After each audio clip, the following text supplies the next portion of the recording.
Wa idza matal insan, dan ketika seorang manusia meninggal,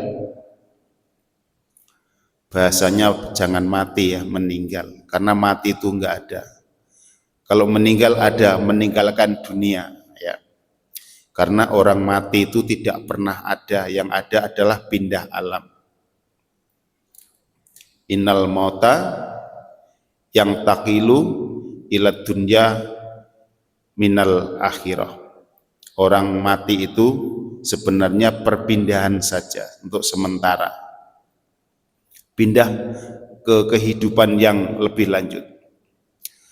Ketika manusia meninggal, rumidho, maka dipejamkan apa ainahu, kedua matanya. Pernah melihat ketika dipastikan orang itu sudah meninggal? Zaman dulu saya di kampung, untuk memastikan orang itu meninggal, kalau di kampung tuh ada yang namanya kapuk dari pohon randu kapas tuh. Ketika diletak di hidungnya kapas itu sudah tidak terbang, berarti sudah dipastikan meninggal. Kalau sekarang kan zaman sudah canggih, dibawa ke dokter, tapi mesti ngeluarin duit ya.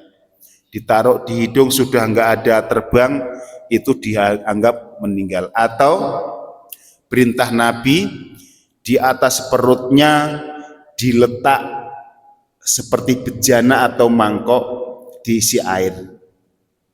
Kalau dia sudah enggak gerak-gerak airnya itu sudah dipastikan meninggal ya.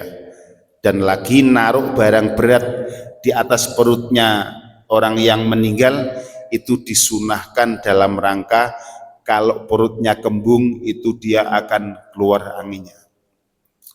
Itu perintah Nabi Muhammad Shallallahu Alaihi Wasallam. Ketika ada orang meninggal, itu kata Nabi Muhammad Shallallahu Alaihi Wasallam dari sebuah hadis yang diriwayatkan oleh Abu Hurairah, annahu yaqulu qala Rasulullah Shallallahu Alaihi Wasallam, alam tarol insana idza mata sakhoso basoruhu. Hai malaikat, apakah engkau tidak melihat ketika ada orang yang mati ya, maka terbelalak matanya? Qalu ya bala, iya ya Rasulullah. Qala fadzalika hina yatba'u basarahu nafsahu. Maka ketika ada orang sakaratul maut, itu mata seseorang itu melihat proses keluarnya roh.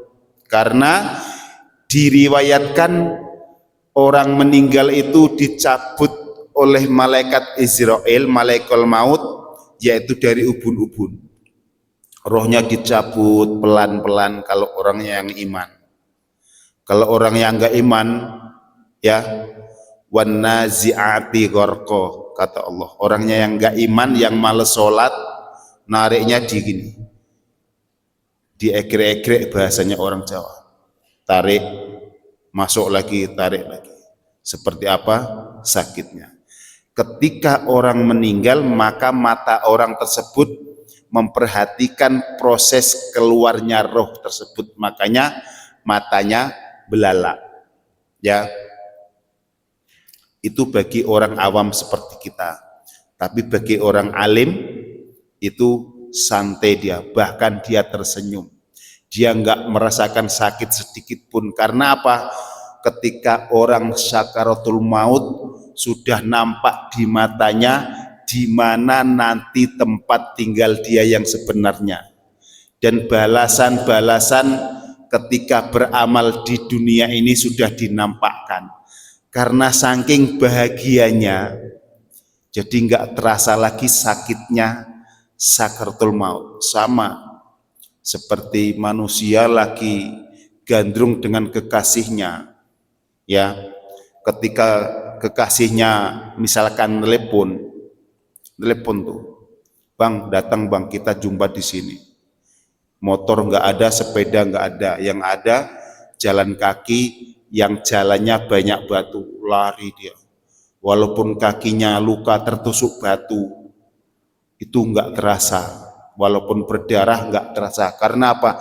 Saking bahagianya pengen jumpa kekasih. Seperti itulah orang sakaratul maut. Kalau saking bahagianya pengen ketemu sang kekasih, enggak terasa sakitnya dicabut rohnya. Padahal kata Nabi, orang yang dicabut rohnya seperti kambing dikupas kulitnya. Sehingga ketika di akhir hayat Rasulullah Shallallahu Alaihi Wasallam, ya Jibril, beginikah rasa sakitnya sakaratul maut? Iya ya Rasulullah. Kalau begitu ya Jibril, tahan dulu Israel, jangan cabut nyawaku. Kenapa ya Rasulullah? Minta kepada Allah agar nanti rasa sakit semua umatku ketika sakaratul maut semua ditimpakan kepadaku. Jangan sampai umatku merasakan sakit yang seperti ini ketika sakaratul maut. Itu hebatnya sayangnya Nabi kepada umatnya. Makanya sakaratul maut sekarang orang yang beriman tidak sesakit yang dirasakan Nabi terlebih dahulu, karena Nabi sebelum diiyakan Allah permintaan itu, Nabi nggak rela dicabut rohnya.